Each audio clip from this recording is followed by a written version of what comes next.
One of the reasons why we get exhausted physically beyond mentally is because we are inhabiting a persona.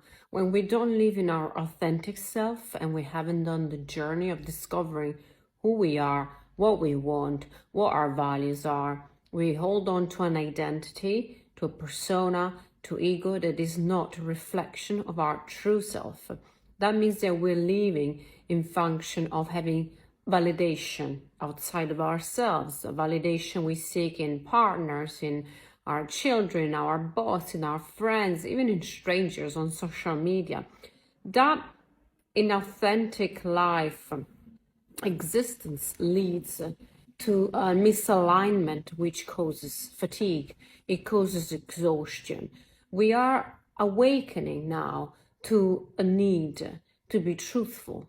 To who? To ourselves.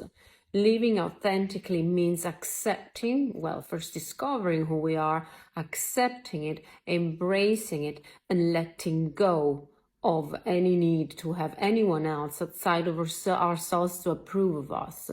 This is a necessary journey if we are pursuing a free life, a life that is unburdened by factors which are outside and beyond our control.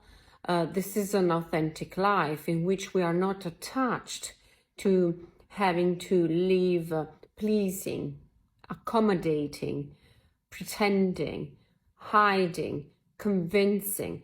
This is the real, true path to self-reliance. And I mean emotional self-reliance, which in my world and my language also equals to emotional maturity. So if you find yourself exhausted, but you can't quite pinpoint what is the cause of that exhaustion, like your life is fine, you have a job, you have a loving relationship, the solution is never going to be outside of yourself. The solution is inward. So have you been living an inauthentic life? Have you been someone honoring yourself, your truth?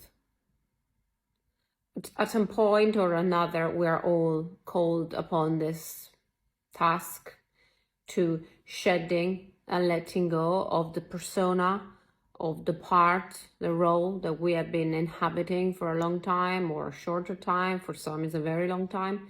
And once we start dismantling, destroying that persona there at the core of ourselves, that's where we find peace, truth, ultimately freedom. Freedom for what? Just freedom to be. Just the giving ourselves permission to be without any condition, without any attachment. So I hope this helped.